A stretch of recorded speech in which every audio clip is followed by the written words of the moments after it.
अस्सलाम वालेकुम दोस्तों, सऊदी अरब की फटाफट ताज़ा और बड़ी खबरों में आपका स्वागत है। मैं हूं साकिब मिर्ज़ा और आप देख रहे हैं गल्फ लाइफ हिंदी। सऊदी अरब में जैसे जैसे वैक्सीन का परसेंटेज बढ़ता जा रहा है और कोरोना डाउन होता जा रहा है, तो नियमों में भी कहीं ना कहीं जो सख्ती थी उसको कम किया जा रहा है। इस खबर के मुताबिक सऊदी हेल्थ मिनिस्ट्री ने खुली जगहों पर एंटरटेनमेंट वाली चीज़ों के हवाले से नई एसओपीज जारी की हैं। सऊदी अरब में पूरी गुंजाइश के साथ अब विजिटर खुली जगहों पर यानी जो जगह एंटरटेनमेंट से संबंधित होती है वहां पर पूरी गुंजाइश के साथ जा सकते हैं। अब वहां पर सोशल डिस्टेंसिंग की पाबंदी पूरी तरह से ख़त्म कर दी गई है।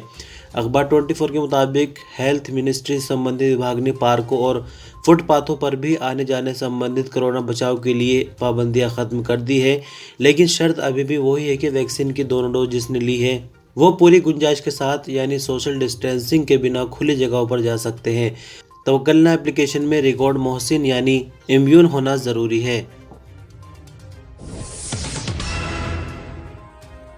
सऊदी अरब के पासपोर्ट एंड इमिग्रेशन डिपार्टमेंट यानी जवाज़ात की तरफ से ज़्यादातर अजनबी वर्कर यानी जो अपने देशों में अभी भी फंसे हुए हैं और डायरेक्ट फ़्लाइट पर पाबंदी है, तो ऐसे देशों में रहने वाले अजनबी वर्करों के इकामा और वीज़ा को 30 नवंबर तक बढ़ाया जा चुका है। लेकिन अभी भी कुछ ऐसे लोग हैं जिनकी वीज़ा और इकामे की वैलिडिटी 30 नवंबर तक नहीं बढ़ी। तो इसी तरह से एक ऐसे अजनबी वर्कर ने जवाज़ात से सवाल किया है कि जिनकी इकामा और वीज़ा की वैलिडिटी अभी तक नहीं बढ़ी है, तो क्या उनको आगे कोई मौका दिया जाएगा या फिर उनको खुद से ही कुछ और करना होगा। तो पहले इस पर जवाज़ात का जवाब सुनिए, फिर आपको दूसरा तरीका बताएंगे। दरअसल जवाज़ात का कहना ये है कि सभी अजनबी वर्करों का इकामा और वीज़ा की वैलिडिटी 30 नवंबर तक बढ़ा जा रही है, यानी स्टेप बाय स्टेप बढ़ा जा रही है, सबकी एक साथ नहीं बढ़ेगी। लेकिन जैसा कि आप देख सकते हैं कि आज 9 नवंबर है और सिर्फ 20 या 21 दिन का टाइम है। तो ऐसे में जिनकी इकामा और वीज़ा की वैलिडिटी अभी तक भी नहीं बढ़ी है, तो आप लोगों को अब ज़्यादा इंतज़ार नहीं करना चाहिए, क्योंकि आपके इकामा और वीज़ा की वैलिडिटी नहीं बढ़ने वाली है। अब ऐसे में आप लोगों के पास दो ऑप्शन बच जाते हैं, या तो फाइनल डिसीजन का इंतज़ार कीजिए, यानी जब सब कुछ नॉर्मल होगा और फ्लाइट पूरी तरह से सामान्य होगी तब कोई अनाउंसमेंट आपके लिए होगा, या फिर अपने तौर पर ही यानी अपनी कंपनी या कफील के ज़रिए इकामा या फिर वीज़ा को बढ़ाया जा सकता है। ऐसे में अगर जवाज़ात के ऊपर रहकर इंतज़ार करते हैं तो अब इंतज़ार का कोई फ़ायदा नहीं मिलने वाला, क्योंकि सिर्फ 20 दिन बचे हैं और ये टाइम भी ख़त्म हो जाएगा। सऊदी मिनिस्ट्री ऑफ हेल्थ के स्पोकमैन डॉक्टर मोहम्मद अल अब्दाली ने कोरोना वैक्सीन की बूस्टर डोज लगवाने के 5 फ़ायदे बताए हैं। आजिल न्यूज़ के मुताबिक स्पोकमैन का कहना है कि कोरोना वैक्सीन की बूस्टर डोज सुरक्षित है, इसे लेने में किसी तरह का कोई खतरा नहीं। स्पोकमैन ने आगे कहा कि बूस्टर डोज सोसाइटी को कोरोना वायरस से बचाने में पूरी भूमिका निभा रही है। बूस्टर डोज से संबंधित मेडिकल रिपोर्ट में यह बात बताई गई है कि कोरोना से निपटने के लिए बूस्टर डोज बहुत ज़रूरी है। बूस्टर डोज कोरोना वायरस से बचाने और मरने वालों की तादाद घटाने में बेहद कारगर साबित हो रही है। यहाँ फिर से आपको याद दिला दें कि अगर वैक्सीन की दूसरी डोज लेने के बाद 6 महीने गुजर जाते हैं तो बूस्टर डोज काफ़ी ज़रूरी हो गया है लेना। हालांकि अभी इसके लिए कोई सख्ती नहीं की जा रही, लेकिन आने वाले वक्त में इसके लिए भी कठोर नियम बनाए जाएंगे और हर हाल में बूस्टर डोज लेनी ही पड़ेगी। Saudi ministry of human resources का कहना है कि नौकरी खत्म होने पर कफील वर्कर के साथ तरह की फीस अदा करने का पाबंद है। आजिल न्यूज़ के मुताबिक एक कफील ने मिनिस्ट्री ऑफ ह्यूमन रिसोर्सेज से सवाल किया कि मैं एक मुसस्से का मालिक हूँ, वर्कर ने इकामे का रिन्यूअल नहीं कराया, क्या मैं फ़ीस अदा किए बिना ही उसे सऊदी अरब से बेदखल यानी फाइनल एग्जिट लगाकर भेज सकता हूँ। मिनिस्ट्री ऑफ ह्यूमन रिसोर्सेज ने ट्विटर पर किए गए सवाल का जवाब देते हुए कहा कि अजनबी वर्कर को इंपोर्ट करने की फ़ीस कफील के ऊपर होती है। इसके अलावा इकामा की फ़ीस, वर्क परमिट की फ़ीस और दोनों को रिन्यूअल कराने की फ़ीस भी कफील को ही देनी होती है। और अगर इकामा रिन्यूअल कराने में देर होती है तो जुर्माने की फ़ीस भी कफील को ही अदा करनी होगी। कई बार प्रोफेशन चेंज करने की स्थिति बन जाती है, तो अगर प्रोफेशन को चेंज करना है वो भी फ़ीस कफील को ही देनी होगी। खुरूज वोता यानी एग्जिट रेंट्री वीज़ा जारी करने की फ़ीस भी कफील को ही देनी होगी। इसके अलावा जब वो अपने देश को वापस जाता है यानी वतन वापसी की टिकट भी कफील को ही देनी होगी। यानी इस तरह की सभी फीसें कफील अदा करने का पाबंद है।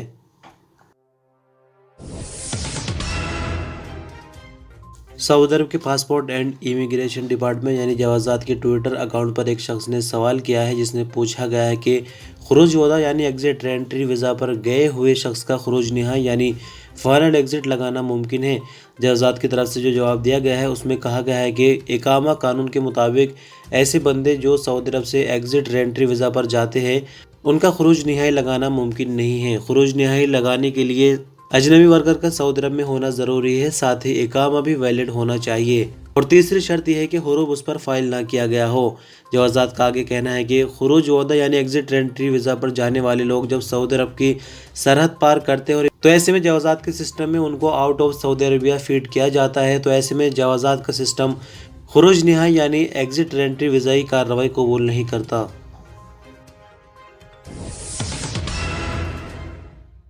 अबशिर प्लेटफॉर्म का कहना है कि सऊदी शहरी और यहाँ रहने वाले अजनबी अब ट्रैफिक वायलेशन पर होने वाली गिरफ्तारी पर जमानत की कार्रवाई ऑनलाइन कर सकेंगे। इस हवाले से जमानत की ऑनलाइन कार्रवाई के लिए नए नियम जारी कर दिए गए हैं। आजिल न्यूज़ के मुताबिक मिनिस्ट्री ऑफ इंटीरियर की तरफ से ऑनलाइन कार्रवाई का प्रोग्राम शुरू किया गया है। इनमें से एक का संबंध ट्रैफिक जमानत की ऑनलाइन कार्रवाई से भी है, जिसको अबशिर के अंदर फिट किया गया है। अबशिर मैनेजमेंट का कहना है कि ऑनलाइन कार्रवाई के लिए जमानत के हवाले से जो नियम तय किए गए हैं वो कुछ इस तरह से है।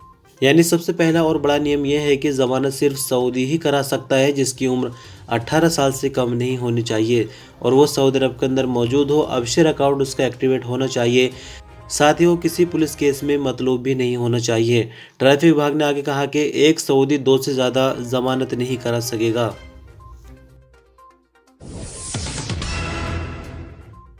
सऊदी ऑडियो विजुअल अथॉरिटी के स्पोकमैन उमर अबू बकर ने कहा कि सऊदी अरब में सिनेमा घरों को 10 महीनों के दौरान 700 मिलियन रियाल से ज़्यादा का फ़ायदा हुआ है। इस दौरान फिल्मों के 11 मिलियन टिकट बेचे गए। अल अखबार चैनल से बात करते हुए अबू उमर ने कहा कि सऊदी अरब सिनेमा बिजनेस के हवाले से मिडिल ईस्ट में पहले और पूरी दुनिया में 15वें नंबर पर है। 10 महीनों के दौरान मिडिल ईस्ट में सिनेमा घरों ने सबसे ज़्यादा बिजनेस सऊदी अरब में किया है। फिल्मों के टिकटों के सेल के हवाले से भी बढ़ोतरी रिकॉर्ड की गई। 2021 के दौरान 11 मिलियन टिकट बेचे जा चुके हैं। अबू उमर का कहना है कि सऊदी अरब में सिनेमा घर खोलने के बाद से कई रिकॉर्ड बनाए गए हैं। सबसे ज़्यादा इनकम होने का रिकॉर्ड भी इसी में शामिल है। मिडिल ईस्ट में सिनेमा घरों से होने वाली 55% इनकम का संबंध सऊदी अरब से है। सऊदी अरब में सिनेमा घरों के खुलने से लेकर अब तक 1000 से ज़्यादा फिल्में दिखाने की मंजूरी दी जा चुकी है। सऊदी अरब में बीते रात आई कोविड की रिपोर्ट के मुताबिक नए मामले 43 रिकॉर्ड पर आए, जबकि नई रिकवरी 75 और एक नई मौत की खबर है। टोटल एक्टिव केसेस में से क्रिटिकल मामले 50 है, जो कि हालत नाजुक की वजह से आईसीयू में है। वैक्सीन की डोज की अगर हम बात करें तो इस रिपोर्ट तक 4,63,48,986 कुल डोज अभी तक लगाई जा चुकी है। तो 43 नए केस रिकॉर्ड पर आने के बाद कुल मामले 5,48,973 हो जाते हैं। 75 नई रिकवरी के बाद 5,37,933 कुल रिकवरी, जबकि एक नई मौत के बाद 8,805 कुल मरने वालों की तादाद हो जाती है। तो friends, thanks for watching this video. अगर आपको वीडियो पसंद आए तो इसको लाइक करें। आपका कोई सवाल या सजेशन है तो हमें कमेंट करें और इसी तरह की इन्फॉर्मेटिव वीडियोस देखने के लिए चैनल को सब्सक्राइब करके बेल आइकन ज़रूर दबाएं और हमसे जुड़े रहें। शुक्रिया।